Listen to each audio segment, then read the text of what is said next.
Estamos aqui mais uma vez com o Tecnopolítica num momento muito interessante da gente, porque esse é o episódio número 50. Nós chegamos a esse episódio 50 e para fazer um episódio muito especial, nós estamos aqui com duas pessoas incríveis. Estamos com a Sueli Carneiro. Muito obrigado por você estar aqui com a gente. Sueli é aí um ícone da questão da luta contra o racismo, do pensamento original em relação a gênero e raça. E eu estou aqui também com o Tarcísio Silva, que é uma pessoa dos mais brilhantes pesquisadores hoje que nós temos da questão da racialidade algorítmica. E também os dois aqui nesse programa vão discutir conosco a questão do racismo e da tecnologia. E vou começar aqui com a Sueli, Sueli, muitos de nós pesquisadores falamos assim, olha, a tecnologia ela é ambivalente, né? Então, as tecnologias digitais, elas seriam também ambivalentes. E aí, olhando a história, por exemplo, do G-L10, que você é a fundadora, uma das fundadoras, né?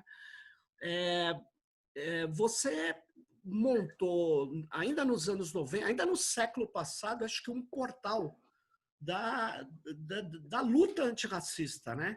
Como que foi isso? O que é essa... Como que uma luta que ainda estava se avolumando, mas vocês já foram para a rede. Qual era a ideia que você tinha? Ok. Bom dia, Sérgio. Bom dia, Tarcísio. Sérgio, obrigado pelo convite. É um prazer estar aqui com você. E para falar de um tema que eu não tenho nenhuma competência, a bem da verdade, mas eu sou muito... mas eu tenho... conseguido trabalhar com ele de uma maneira bastante, digamos, oportunista, considerando o tamanho do meu desconhecimento científico da coisa. Então, de fato, você tem razão, G-L10 é a primeira organização da sociedade civil a criar um site, em 1997. Né? Tem tempo, né? Nossa! E foi... é uma coisa que aconteceu muito em decorrência de intercâmbios que a gente sempre manteve com a diáspora, né? Com a diáspora africana e notadamente com os negros norte-americanos. Uma companheira norte-americana, afro-americana, veio passar uma temporada no Brasil e fazer um estágio em Guilherme, conhecer uma pessoa muito ligada à área de tecnologia. E foi a pessoa que nos informou. Isto é o futuro do mundo. Olha! Simples assim. E é uma pessoa da área de comunicação, uma pessoa muito competente e tudo mais, e ela nos apresentou essa coisa. Do nosso coletivo de mulheres, nenhuma de nós entendeu muito bem do que se tratava aquilo, entendeu? E só um dos nossos companheiros, o Kaká, que eu acho que você conhece, que é o web designer, né, do nosso portal, ele se apaixonou por aquela história, se apaixonou e virou um autodidata e começou a pesquisar. Em 1997, ele faz o desenho do primeiro site institucional. E era um site que tinha essa vocação, ser um site institucional, mas a gente ainda não tinha percebido todas as potencialidades que aquilo tinha. E durante algum tempo, até o ano 2000, ele dava a gente dava ciência à sociedade do que a organização estava fazendo naquele site, mas era meio paradão, muito, sabe, sem dinâmica, até porque a dinâmica das organizações não tem tempo para acontecer, então ele ficava ocioso durante muito período. Em 2000, eu sou convidada para trabalhar, para escrever para a coluna de opinião do jornal Correio Brasiliense. E aí eu passo a escrever semanalmente, e fiz isso durante 7 anos lá. E aí era um jornal nacional que dialogava, né, que dialoga com o Congresso, com o Judiciário, e começa a crescer o debate sobre a questão racial e começa a crescer as questões das ações afirmativas e eu vi ali a oportunidade de travar um diálogo sistemático sobre a questão racial num grande veículo. E aí aparece também o site. O site também foi a oportunidade de amplificar o debate que eu fazia no Correio para aquele tipo de público, mas amplificar aquelas ideias que semanalmente eu estava plantando no Correio para um outro público. E aí a gente passa a sistematicamente reproduzir esses meus artigos no site. E aí vai ampliando para um outro tipo de público a recepção, e de uma maneira sistemática começa a acontecer um processo de formação de público. E o final desse processo, dessa estratégia, é um livro que se chama Racismo, Desigualdade, Racismo e Sexismo, que eu publico pela editora Sumos, aí já esqueci o ano, mas é um... E é somente em 2009 que a gente muda a perspectiva e aí a gente delineia isso que é o portal Guelé 10 hoje. Em 2009, que também é 11 anos atrás, que a gente dá este novo formato, que aí é produto de uma outra estratégia, que eu vou deixar para falar dela logo a seguir, porque também é uma engenharia assim complicada que a gente desenvolveu em função de uma hipotética crise, de uma possível crise institucional. Então, mas se a gente não ouve o Tarcísio, na próxima eu te conto. O Tecnopolítica virou também um podcast que dá furo, olha só. Mas Tarcísio, você vê, por exemplo, essa descrição da Sueli é muito interessante, porque apesar do movimento antirracista no Brasil, o movimento negro, ser pequeno naquele período, ele cresceu muito mais hoje, né? Ninguém, me parece, tem dúvida disso, mas é o primeiro a ocupar, né? A ocupar a internet como movimento social, né? Isso eu acho fenomenal. Mas a internet mudou muito de lá para cá. A gestão, de fato... Como é que você vê isso? E me parece, eu vou aproveitar e puxar um gancho, uma dúvida que eu tenho, é que justamente nessa década passada, me parece que a virulência de parte da branquitude foi um pouco mais intensa, né, devido às ações afirmativas. Isso teve impactos no Guelé 10 em termos de ataques, em termos de discurso de ódio? Não necessariamente, nós sempre padecemos desse mal. Já não seria nenhuma novidade. Nós, na década de 90, nós passamos pelo menos um mês com a Polícia Federal dentro do Guelé 10 em função de ataque de skinhead, que a gente era objeto sistematicamente. Às vezes, eu tenho uma sensação de que eu trago notícias de outro mundo para as pessoas, né? Eu acho que você, porque é muito jovem, e o Amadeu, porque é muito branco, eu acho que vocês têm uma impressão que, porque vocês não sabem o que acontecia, não estava existindo, né? Então...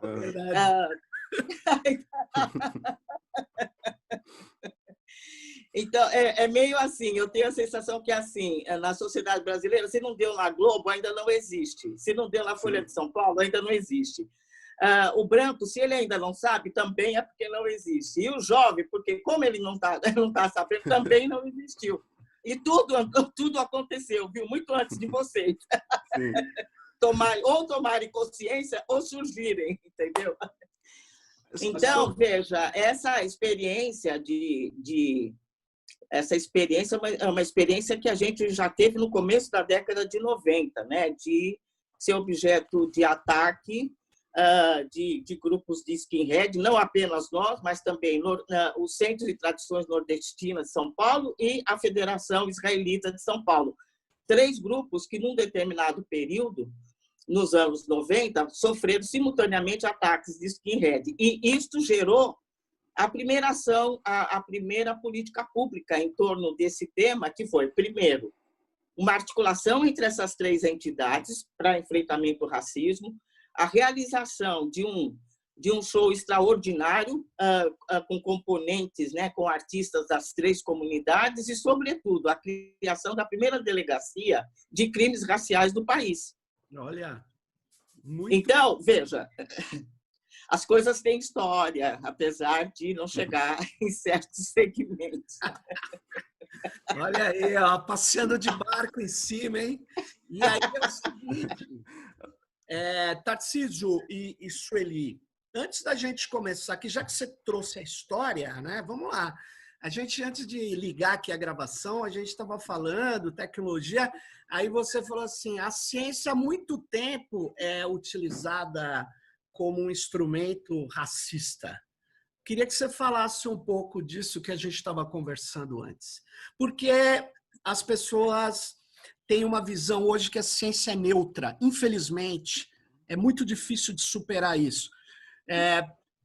A tecnologia em relação ao racismo não é neutra, mas a ciência também não é. O que você estava falando isso? Eu sei que desde Foucault a gente sabe isso, mas antes do... Pois por alguma razão também ela não introjeta essa crítica, não é? Eu sou uma Foucaultiana, você sabe. Então, é o meu filósofo, eu trabalhei com ele no meu doutorado e é ele que descortina, né, a relação entre saber e poder. Sim. Então, eu entendo que depois de Foucault, até... E outros, não apenas eles, e outros, é até ridículo manter, não é, essa narrativa, a narrativa da ciência, da neutralidade da ciência. É quase patético.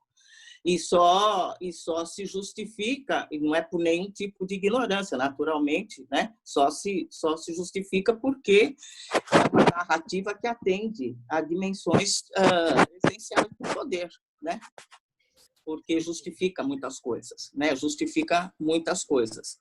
E o que eu tenho, quer dizer, o que é história é como a ciência foi usada contra nós, como a ciência decretou que determinados seres humanos eram menos humanos que outros. Foi a ciência que fez esse serviço, né? Quer dizer, quem disse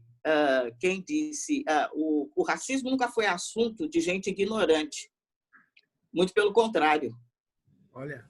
Então, é uma tolice dizer que o racismo é produto de ignorância. Não, nunca foi. O racismo é um instrumento de poder. Sim. Né? De empoderamento de determinados grupos humanos à custa da opressão e da desqualificação de outros seres humanos. Então, foi a ciência que decretou a inferioridade de determinados grupos. Imagina um filósofo da importância de Kant que constrói uma antropologia em que ele classifica os seres humanos e digamos, subvertendo princípios da própria filosofia dele, porque é supostamente um dos filósofos mais rigorosos, cuja ciência exigiria, não é, verificação rigorosa das afirmações que faria, e ele se deu ao luxo de construir uma antropologia tipificando a humanidade sem nunca ter visto, provavelmente, um negro, sem nunca ter visto um indígena, sem nunca ter visto um indiano, sem ter visto um oriental. E com base em nada, a não ser em especulação, ele instituiu que o europeu era o ser humano mais apto para conduzir a humanidade ao desenvolvimento e à paz. E viu no que deu esse racionalismo, né? Deu nisso. Interessante isso, hein? O imperativo categórico do Kant só vale para o europeu, né? Olha só. Olha. Mas continua. Sim, então, isso é para ilustrar um pouco como... e aí ciências se criaram, craniologia, fenologia, são ciências que se constituem, não é, para estudar esse não ser, que eu chamo de não ser, né, que foi deslocado, não é, da esfera do ser. E assim como a antropologia, que também surge como disciplina para estudar esses tais povos aí que foram decretados como inferiores. Né, Primitivos. inferiores.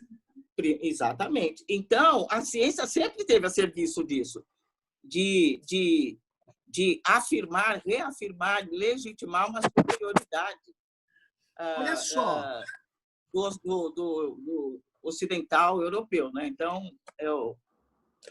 não tem nada de novo que hoje a tecnologia venha evada. Seria muito estranho que essa tecnologia contemporânea fosse diferente. Por que seria, se existe uma tradição? Tem uma questão que eu vejo sobre isso, Sueli, Sérgio, que é uma espécie de esquecimento, né, em novas controvérsias. Tem algumas startups, inclusive startups israelenses, que tentam enquadrar, né, o povo muçulmano nisso, que utilizam atualmente reconhecimento facial para, supostamente, com inteligência artificial, conseguir ver qual é a característica do rosto de um terrorista, de um criminoso, de uma pessoa inteligente. Então, hoje, há uma polêmica nova sobre isso, porque é um absurdo esse tipo de inferência, que não é precisa, não é baseada em fatos, mas se constrói esses fatos a partir de uma quase religião da ciência, uma religião da mensuração, onde se o computador analisou aquilo com aprendizado de máquina, aquilo deveria ser preciso. Se utilizou 1000 fotos de criminosos, de terroristas, então eles conseguem identificar quem é esse terrorista, que obviamente foi enquadrado como terrorista pelos poderes hegemônicos, né? E eu vejo muito uma falta de debate sobre essa memória, sobre essa história que você falou, Sueli, que não é nada de novo. É uma reinvenção da tecnologia com essa embalagem da tecnologia contemporânea, né? Exatamente, já foi feito. E continua se reproduzindo, né? E ainda que com novas roupagens, mas o princípio, né, norteador continua ativo. Mas né? O vírus, né, do racismo continua informando isso. Eu quero introduzir uma polêmica aqui com vocês, que é a seguinte. Aquela ideia de inferioridade, de purificação da raça, essas coisas todas que foram muito importantes no início do século XX, inclusive no Brasil, o embranquecimento da população, todas essas coisas, eu acho que tiveram auge. Se você pegar o Bauman, que já faleceu, ele diz assim, olha, o nazismo não é um ponto fora da curva, ele é uma das expressões dessa racionalidade, né? Que a ciência é uma também expressão, né? Mas você pega o nazismo como expressão maior, porque chegou a matar pessoas, assim, tinha a solução final, né? Essas ideias não foram derrotadas na Segunda Guerra Mundial, teoricamente, elas foram derrotadas militarmente. Esse que é o problema. E agora, elas continuaram. É que pegava mal. Então eles recuaram. Ninguém queria, durante um tempo, se ligar aos preceitos nazistas. Mas depois isso arrefeceu e hoje nós estamos vendo tecnologias que são de policiamento preditivo, baseado em estatística, em modelagem estatística, e essa modelagem estatística ela está servindo efetivamente à perseguição, exclusão, segregação de negros, não só no Brasil, mas no Brasil principalmente, né, nas periferias. E com a pandemia isso vai piorar, porque agora tem uma moda. Eles não fazem testes na população, mas querem isolar a população boa da população contagiada. Como é que você vai isolar se você não tem isso? Se você não tem teste? se o cara que carrega o vírus não sabe que está com ele. Então, na verdade, tudo isso vai fortalecer a coleta de dados para essas empresas. O Dória está fazendo isso, e isso é usado pela polícia militar, que mata. Então, como que vocês acham que vai ser essa luta agora? Por causa do seguinte, muita gente está pedindo tecnologias de vigilância. E aí eu queria ver o seguinte, essas tecnologias de vigilância, elas são usadas para segregação. Então, eu não sei, será que o movimento negro tem que olhar isso também? O que você acha disso, Tarcísio e Sueli? Olha, me parece que essa solidariedade internacional, né, que surgiu agora, mostra alguns caminhos possíveis de mobilização contra essas corporações. A gente vê, sobretudo nos Estados Unidos, alguns tipos de moratórias sobre a utilização de reconhecimento facial para fins policiais. As mobilizações americanas conseguiram que Microsoft, que IBM, mais outras 2 empresas como a Amazon dissessem, olha, a gente vai ficar 1 ano e meio sem vender reconhecimento facial para a polícia. Mas vendem todo o resto da infraestrutura tecnológica. Algumas dessas empresas dão dinheiro literalmente para departamentos de polícia. E eu acho que tem uma tecnologia que é muito característica dessa evasão que o racismo consegue construir para além da instituição nomeada. O exemplo é o Ring, que é um tipo de olho mágico especial que é produzido, né, e vendido pela Amazon, que basicamente você coloca o olho mágico na frente da sua porta, essas informações são coletadas pela Amazon e ela promove e incentiva que condomínios, que bairros de classe média, classe rica, compartilhem esses vídeos, inclusive compartilhem entre si e com a polícia. Mas considerando que a gente sabe quem é a classe média que se beneficia da polícia, que se beneficia do racismo, já há casos desse tipo de vigilância distribuída entre pessoas abastadas e privilegiadas, né, por um sistema racista, acabam gerando uma vigilância distribuída. Então, não é aquela empresa olhando somente, mas, na verdade, é todo o mundo que tem um determinado tipo de privilégio financeiro e racial que está vigiando o espaço público e criminalizando um possível corpo desviante ali na rua. Então, eu vejo isso como um desafio enorme. E até puxando o gancho, né, para o que você fala de colonialismo, Sérgio, e o que você fala, Sueli, sobre essa solidariedade internacional, eu vejo muitas empresas dessas falando, olha, a gente vai fazer uma moratória aqui nos Estados Unidos, mas estão acelerando a venda aqui no Brasil, por exemplo. Como que a gente lida com isso, Sueli? Olha, você, por exemplo, que é um especialista nesse campo, é parte integrante da resistência que nós temos que desenvolver em relação a isso. É parte essencial. Você e todos os negros que estão, por exemplo, que têm domínio, né, sobre essas estratégias, né, que conhecem essas estratégias, têm domínio, né, de como elas estão alicerçadas nesses saberes, né, que a ciência e a tecnologia está utilizando. Vocês são estratégicos para a resistência que temos que fazer a isso. Mas eu quero voltar um pouco antes. Veja, quando o Amadeu estava falando de como essas coisas têm... como vem se agravando essas estratégias?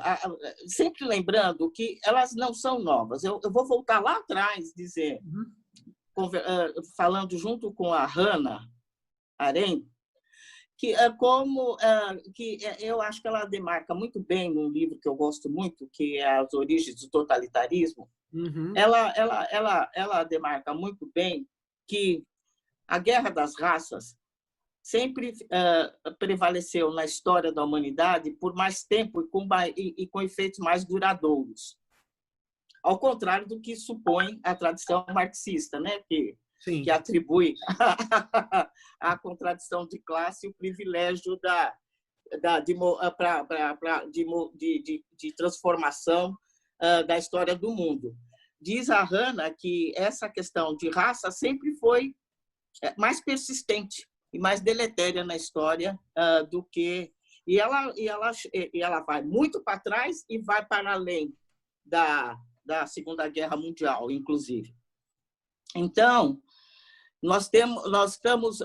eu entendo que racialidade e racismo são instrumentos extremamente poderosos, são tecnologias muito poderosas, inclusive para administrar momentos de crise econômica, de escassez de recursos, do bolo ser pequeno para tudo que precisa ser distribuído.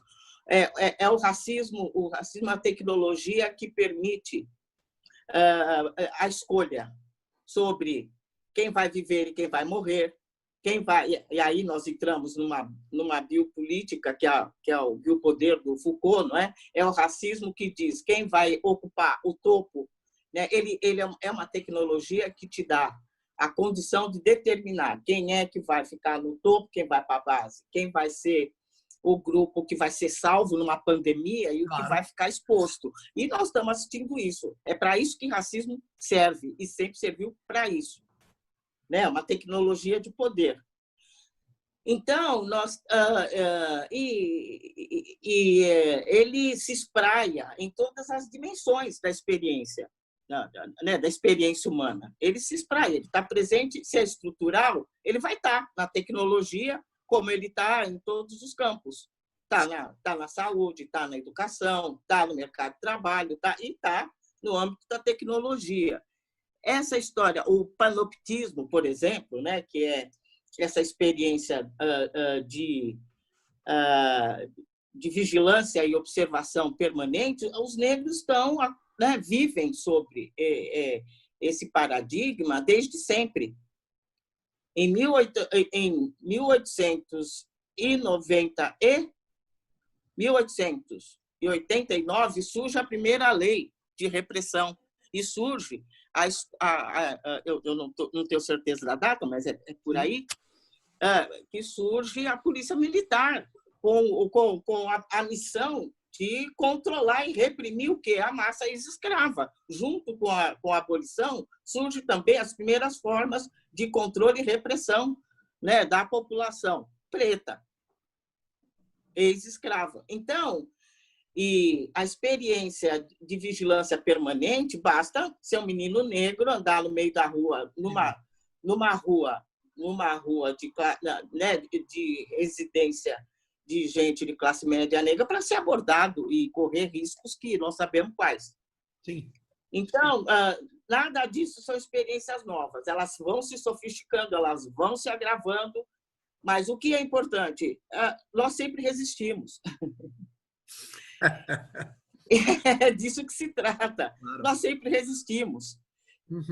Eu sempre lembro que os intelectuais do começo do século XX, eles travaram uma polêmica em torno de quanto tempo o Brasil se livraria da Mancha Negra. Sim. E a divergência deles era se era 2015, se era não sei quando, né? Mas nós ainda estamos aqui. Então, o que faz a diferença, né, em toda essa estratégia é a nossa capacidade de resistir. E nós vamos ter que encontrar maneiras de fazer frente a isso. E ponto. É disso que se trata. Ô, Sueli, você está me lembrando o Ailton Krenak, quando falaram para ele, mas como que vocês vão sobreviver a isso? Ele falou, nós sabemos, nós somos especialistas, o problema são vocês. Pois é, porque eu acho que isso é bem interessante, porque nós ainda estamos aqui, e olha que nós atravessamos umas fogueiras que vocês não foram submetidos para saber se vocês conseguiriam, entendeu? 400 anos quase de escravidão, processos permanentes de exclusão, violência e discriminação. Agora, a natureza está começando a dizer basta a esse mundo que vocês criaram, porque é a tal da racionalidade branca ocidental que criou esta porcaria de mundo que nós temos, certo? Por muita tecnologia que tem aí, pode ir para a Lua, pode ir para seja lá onde for, mas não consegue fazer todas as pessoas do mundo, sabe, comerem, ter uma qualidade decente de vida, né? A tal do desenvolvimento e a paz que o Kant sonhou e disse que vocês fariam, ele disse que vocês fariam, deu no que deu. Entendeu? Capitalismo, Sueli e Tarcísio, é branco. O capitalismo não foi inventado por negros, nem por outros. Of course, naturalmente. Então, eu falo, esse é o mundo que vocês inventaram. Mas nós temos resistências brancas também, temos subversões. Pois é nisso que eu acredito. É nisso que eu acredito, que da nossa resistência e daqueles de vocês que forem capazes de renunciar a esse pacto perverso, que depende o destino do mundo e da humanidade. Concordo. E nós estamos tendo vestígios de que isso pode estar para acontecer. Todas essas manifestações que a gente viu em torno do caso do George Floyd no mundo inteiro estão afirmando que chegou, isso basta para muito da branquitude também basta. E assim como é insuportável para nós continuarmos nisso, claro. É isso que permite que a gente encontre pontos de solidariedade e para construir juntos um outro destino. E aí os brancos têm que abrir mão de um poder, inclusive nas universidades, nos locais, nos empregos, vai ter que saber conviver. E muita gente não quer. Explica muito o bolsonarismo, uma parte dessa. No meu modo de ver. É um outro pacto racial que precisa ser construído. É isso. E, Tarcísio, você tinha falado do colonialismo. Veja bem, a base do colonialismo atual, eu tive pensando muito disso. O neoliberalismo hoje, ele é um neoliberalismo que avançou para ser um neoliberalismo ultratecnológico, baseado em dados. Essa que é a questão. E esses dados coletados e tal. Nessas coletas de dados, muita gente não sabe, mas eu acho que você podia dar um exemplo ou dois desses algoritmos treinados ou destreinados, não importa, produzidos para reproduzir o racismo. O que seria esse racismo algoritmizado?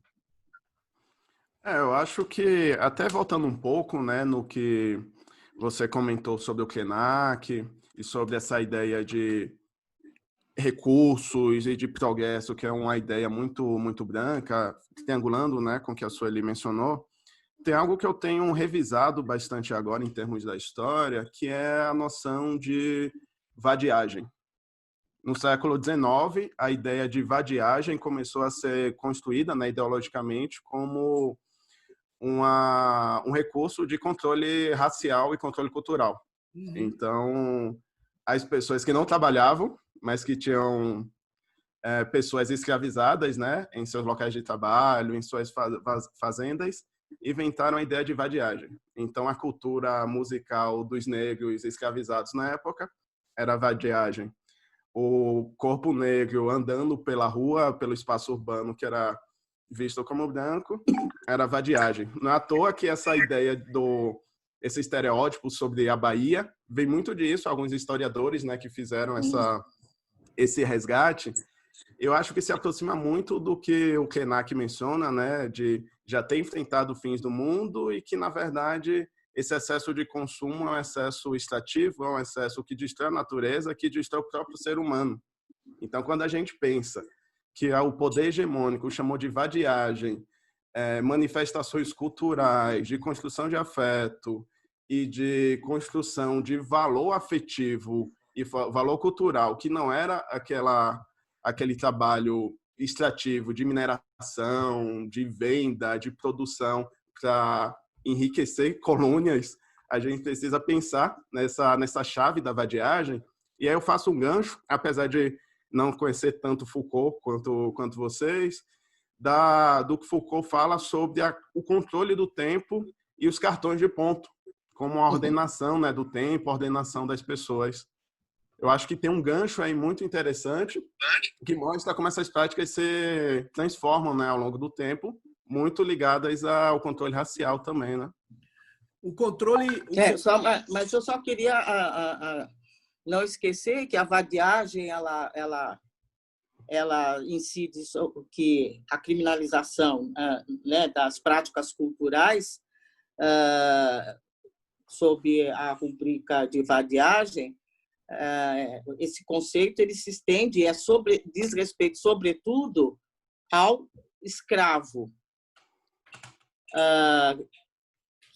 ao ex-escravo, né? Diz respeito sobretudo ao ex-escravo que foi alijado do processo de industrialização nascente pela preferência pelo imigrante europeu, fundamentalmente italiano e alemão, e também oriental, ou seja, todo o descarte da mão de obra negra da nova configuração econômica, que fez com que, de fato, os negros ficassem nas sarjetas do país sem trabalho, né, e sem emprego. E esta situação provocada pela opção, né, pelo descarte da mão de obra negra na nova estrutura econômica que se iniciava, esse descarte foi chamado perversamente de vadiagem. Não apenas não se tinha emprego, mas o fato de não poder trabalhar significava vadiagem. Eu acho que é uma dimensão absolutamente perversa que precisa ser acentuada. E tem, Sueli, isso me lembrou a relação de brasileiros negros com documentação, com papéis, literalmente, por causa disso, né? Então, durante vários períodos, isso me parece que se acentuou na ditadura militar, as pessoas precisavam, olha, eu vou andar com a minha carteira de trabalho assinada, os poucos que conseguiam, para mostrar, olha, eu não sou vadio, isso pode diminuir a chance de eu ser agredido, eu ser violentado, eu ser morto. E a relação, hoje, inclusive, de jovens negros, sobretudo, com nota fiscal, em que uma pessoa negra tem que provar novamente que é proprietário, que é consumidor, que comprou algo, porque pode ser sempre acusado de roubo. Então, a espécie de sociedade de controle, antes dessa própria formulação, né, que cresceu por causa do digital, da perspectiva deleuziana, mas um controle de modular o seu próprio comportamento por estar sempre sendo vigiado e sempre no perigo da morte por policial, da morte por linchamento e afins. Interessante, porque a gente trabalha o conceito de modulação dentro de redes digitais. Você trouxe a modulação do comportamento antes da rede digital, ou seja, o cara tem que lembrar que ele tem que pegar um pedaço de papel para poder provar que o tênis é dele, né? Ou, sei lá, que aquela jaqueta que é mais cara, né? Isso é um absurdo mesmo. Agora, eu queria fazer uma diferença, no meu modo de ver, tem uma diferença grande. Esses exemplos que vocês trouxeram da ciência, da técnica, o próprio racismo como uma técnica, ou como um dispositivo técnico de poder, sem dúvida nenhuma, Foucault tinha pensado isso, apesar que ele não pensou o colonialismo, né? Curioso que o Foucault não fala da colonização, ele fala do racismo. Mas o racismo se espalhou pelo mundo, esse racismo moderno, com a questão do colonialismo. Mas, enfim, o que me chama a atenção hoje é com as tecnologias que convertem tudo em dados, que tem como base a psicologia behaviorista, de achar que tudo que a gente nós expressamos em comportamentos, em ações, porque completamente distinta de outras visões da psicologia. Mas isso é a base de criar essa enorme quantidade de dispositivos de captar dados, que seria a nossa expressão. Então, o número de likes não existia há 30 anos atrás, mas hoje existe. O meu número de amigos, quem queria calcular o número de amigos de cada um de vocês? Só que agora vira métrica. Olha, o Tarcísio tem um monte de amigos e amigas e tal. Os amigos que leram a Sueli Carneiro, virou métrica da Amazon. Então, todas essas métricas que muitas vezes tentam expressar a realidade passam a ser naturalizadas. E esses processos, tipo Big Data, cruzamento de dados com alta computação, elas vão criando um efeito preditivo. Então, nós mesmos passamos a acreditar nisso. A gente passa a se reorganizar em função disso. E isso está sendo usado como uma nova eugenia. É uma nova eugenia. Eu só queria dizer o seguinte, quando o Kozinski faz aquela pesquisa que diz que 30 mil pessoas que ele pediu autorização e perguntou, você é gay? A pessoa fala, não sou gay, ou eu sou gay. E aí tem a imagem da pessoa. Aí ele extrai um padrão. E aí ele diz que o algoritmo dele, com 84% para homens, se eu não me engano, consegue identificar pela expressão facial se esse cara é gay ou não. Aí depois se ele é liberal ou conservador, etc. Ou seja, isso que é feito com extração de padrões, que não era feito antes, ganha uma qualidade de um novo positivismo e faz a gente perguntar o seguinte, ou a gente pensar o seguinte, aquilo que nós não destruímos da eugenia no passado, é preciso destruir agora. Destruir teoricamente. E nós não destruímos a eugenia teoricamente. Ela permanece aí. Então, eu queria colocar isso para vocês. É difícil destruir teoricamente, eu não estou dizendo que é fácil. Mas para eu questionar a epistemologia do Big Data, desse império dos dados e da biometria, eu vou ter que destruir essa visão que, se você for ver, vem lá da criminologia do século XIX. Essa que é a questão. E ela foi retomada. Então, faltava aqueles caras a quantidade de dados? Só isso que faltava? Faltava uma alta computação? Como que nós vamos enfrentar isso? Essa que é a questão. Isso não é brincadeira, não, porque isso está dirigindo o governo de São Paulo, todo mundo que está combatendo a guerra ao vírus, como se fosse possível fazer uma guerra a uma proteína, sei lá, uma capa com DNA dentro. Como é que eles estão usando esses instrumentos que são típicos, que eram em pequena escala da eugenia, que agora são em grandes escalas com Big Data? Como que nós vamos falar que isso não tem a menor procedência? Quem que está fazendo isso? Essa é a minha pergunta.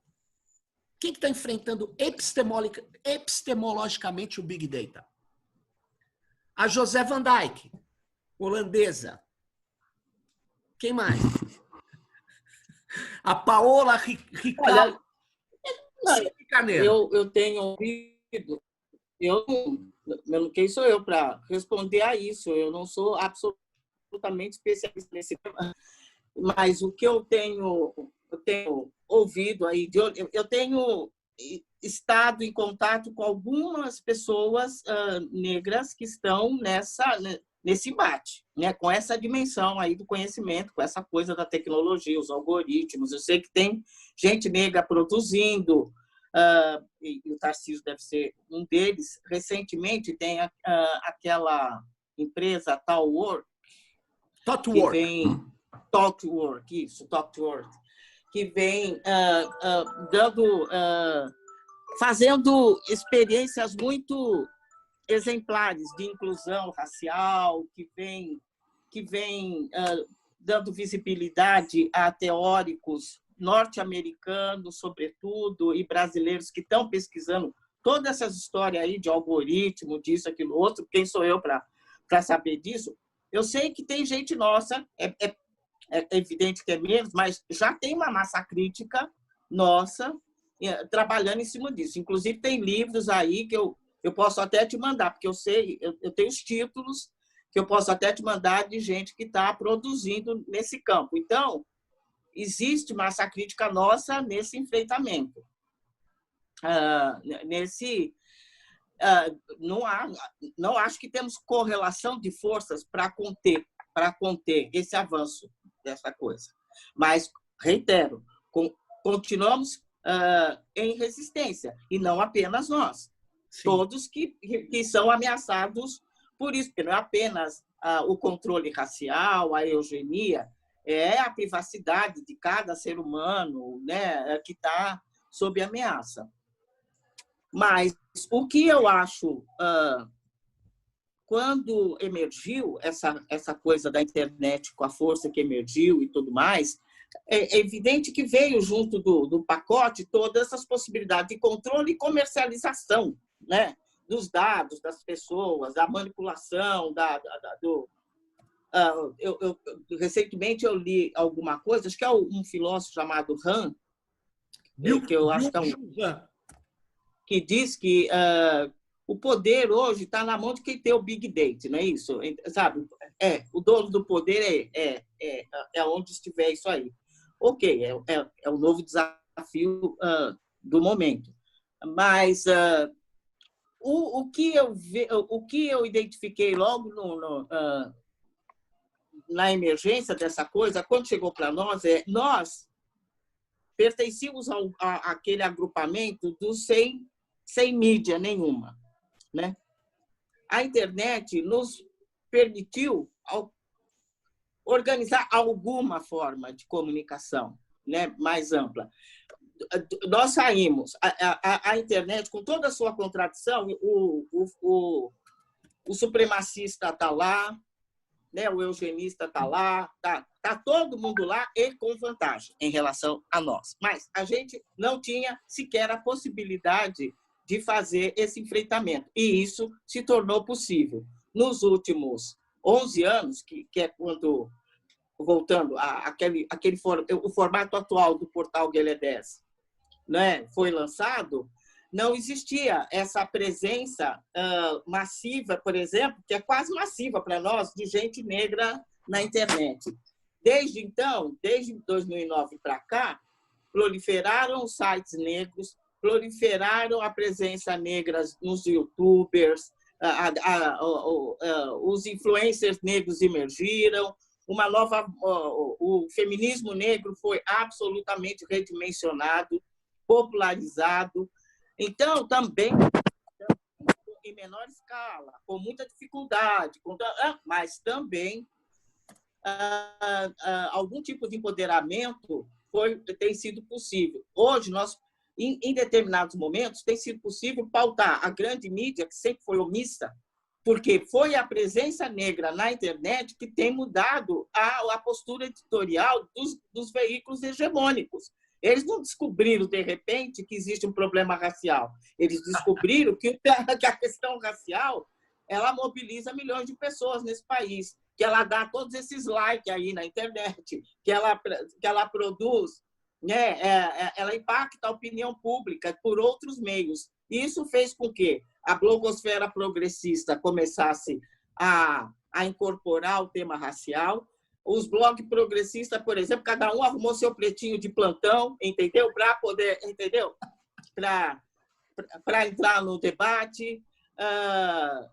Tem gente que nunca pensou nisso e que viu um nicho, uma oportunidade aí, inclusive de ganhos, né, substanciosos, por enfrentar a questão racial. A gente viu atualmente mudanças significativas, tanto na Globo quanto no Globo, na Globo e na Folha de São Paulo em relação ao tema. Isso tudo é construção da resistência negra. Isso tudo é como nós pautamos.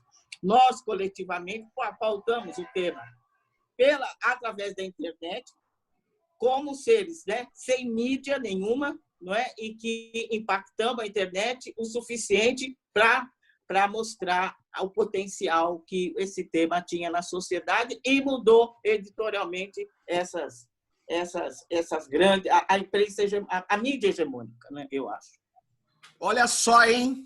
Muito bem. Aliás, eu quero reforçar isso com 2 exemplos. Ontem foi um dia histórico, aqui a gente está gravando na quinta, ontem foi quarta, óbvio, um dia histórico. vocês devem ter acompanhado a greve dos precarizados. Né? Incrível, maravilhoso. E é fundamentalmente de pessoas negras. E um Só outro, black, só black. na hora de enfrentar os neofascistas das carreatas da morte, foram as torcidas organizadas a Gaviões da Fiel, que foi lá para Uhum. Então você vê já um outro tipo de frente política. Me perguntaram, você vai participar da frente democrática? Porque está surgindo 500 mil frentes. Eu falei, olha, eu acho que nenhuma dessas frentes está pegando o que está acontecendo no Brasil hoje. Nenhuma coloca, por exemplo, a questão racial no centro. Então, eu acho que não vai dar certo. Vai ser essas frentes mequetrefe, que todos nós já sabemos no que dá. É neoliberal, né? E aí, Tarcísio, você que tem um livro só de negros, fala para a Sueli Carneiro sobre tecnologia e racismo. Faz essa divulgação aí. Não, aproveitar então essa oportunidade. A gente lançou agora uma coletânea, perdão, chamada Comunidades, Algoritmos e Ativismos Digitais, Olhares Afrodiaspóricos, justamente para mostrar a produção, né, de pesquisadores negros dos Brasis, que são muito diferentes, Sim. e da afrodiáspora. Então, tem capítulos de pesquisadoras como a Ruha Benjamin, dos Estados Unidos, a Beba Birhani, da Etiópia, e algumas irmãs brasileiras, como a Fernanda Carreira, o Luiz Valério Trindade, a Thais Oliveira, a Dulce Lima e outros, que estão debruçadas sobre esse tema. E aí, tem algo sobre racismo algoritmo que eu queria apontar nesse último questionamento, Sérgio, que um grande desafio é justamente o enfrentamento face a face sobre essas discriminações relacionadas à raça, porque a inteligência artificial, o algoritmo, permite essa evasão. Então, se anteriormente, né, como por exemplo, um dos exemplos que eu até li em algum dos seus livros, Sueli, sobre a evasão do racismo na contratação. Olha, vamos contratar essa pessoa aqui e essa não, que tem um currículo melhor porque não entrou na cultura da empresa, ou anteriormente até se falava por boa aparência. Então, se contratava uma pessoa branca qualquer, ao contrário de alguma pessoa negra que teria um currículo melhor, eventualmente, ou melhor, com frequência. E aí tem um caso que eu acho muito particular, que eu queria mencionar, relacionado ao ativismo legal contra o racismo. Desde 1968, nos Estados Unidos, devido aos movimentos dos direitos civis, é proibido anunciar ou alugar casas ou vender casas com critério racial. Então, não posso privilegiar uma pessoa branca ao alugar uma casa, seja restringindo ou não, seja dando um valor melhor ou pior para pessoas negras, pessoas asiáticas, pessoas latinas, e nem posso anunciar somente em um veículo branco ou no anúncio dizer que é um bairro branco, por exemplo. E aí, em 2016, o jornalismo investigativo descobriu que o Facebook permitia esse tipo de coisa, totalmente infringindo uma lei que já tinha ali 40 anos. Permitia anunciar casas, empreendimentos imobiliários somente para pessoas brancas ou excluir pessoas negras, afro-americanas, asiáticas ou latinas. Mas não era possível excluir pessoas brancas. E qual foi a lógica? Foi uma lógica totalmente algorítmica, uma lógica do aprendizado de máquina. Eles falaram o seguinte: olha, a gente não está discriminando por raça. Isso aqui é uma afinidade cultural algorítmica. Então, as pessoas marcadas como com afinidade cultural afro-americana, 97% delas vão ser negras, porque o algoritmo consegue perceber isso. Mas aqueles 3%, aquela exceção que o algoritmo erra, é a desculpa para eles falarem: a gente não está discriminando porque a gente é uma categoria cultural. Então, eu posso excluir, por exemplo, pessoas brancas que têm uma afinidade, um consumo cultural associado à África, associado aos afro-americanos, mas não é uma categoria racial. E esse é um grande desafio que me inquieta. Isso é uma resposta que eu estou tentando procurar, não tenho essa resposta ainda, mas é o fato de que essa realidade algorítmica permite a discriminação racial, utilizando outras categorias supostamente culturais, que a gente já viu na intelectualidade brasileira, falar de cultura para não falar de raça, mas de uma forma automatizada.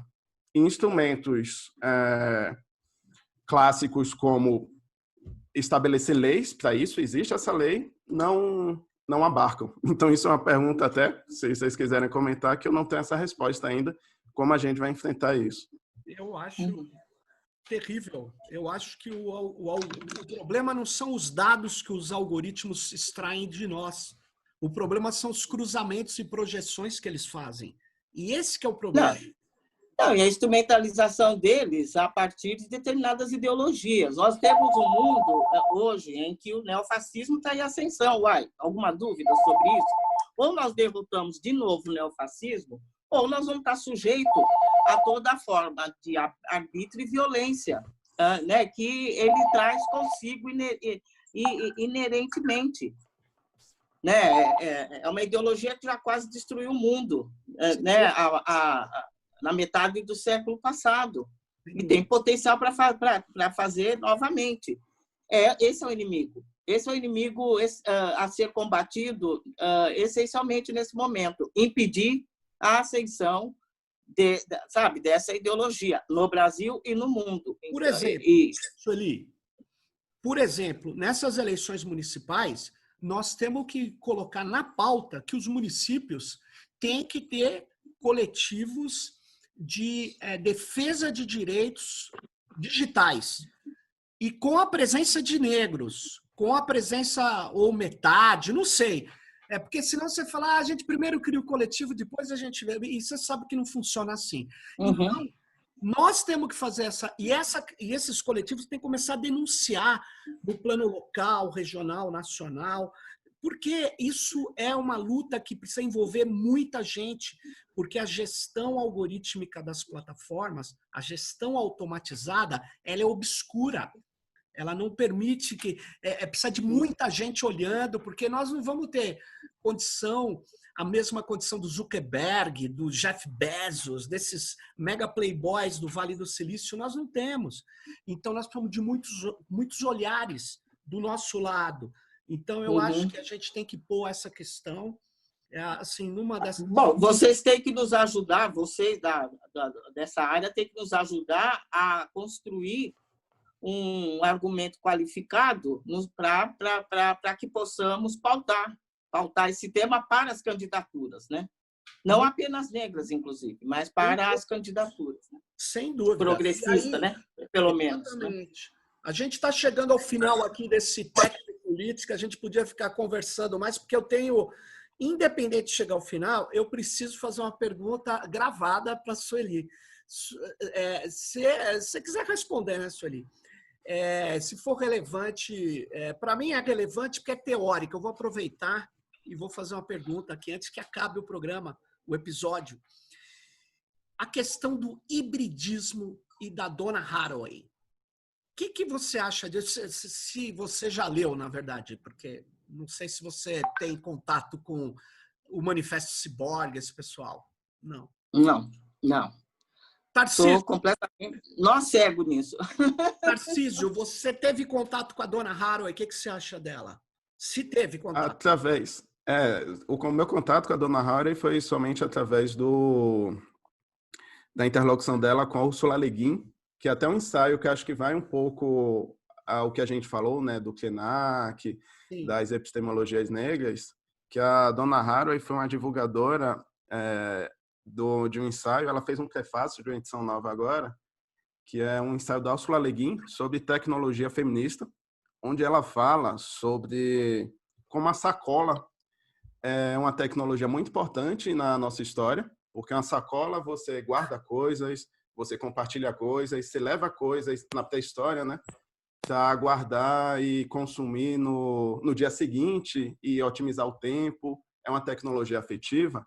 E na história da ciência e na história das histórias, né, da ficção, sempre se privilegiou uma contação de histórias muito masculinas, em que o herói é o foco da coisa, que o herói é...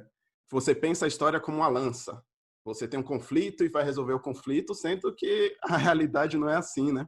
E eu fiquei muito feliz de uma palestra que eu vi da Jurema Werneck, que ela fala de uma ideia muito próxima a isso, sobre como as mulheres negras, na história da humanidade, né, nas epistemologias africanas, construíram essas tecnologias de cuidado que são muito mais relevantes e deveriam ser mais louvadas do que os bilionários hoje que jogam um carro na órbita e são valorizados como inovadores por algo que não está ajudando literalmente ninguém, a não ser os índices dessa empresa no capital financeiro, né? Então, somente indiretamente, mas aproveitei para mencionar esse caso, que eu acho muito interessante essa abordagem. Eu vou passar para vocês falarem aí os minutos finais. Nós estamos aqui encerrando mais um Tecnopolítica, episódio 50. Não é fácil fazer 50 episódios, não, de um podcast que tem imagem. Essa foi uma pegadinha, viu, para mim. Eu nunca não imaginava que pudesse ter um podcast com imagem.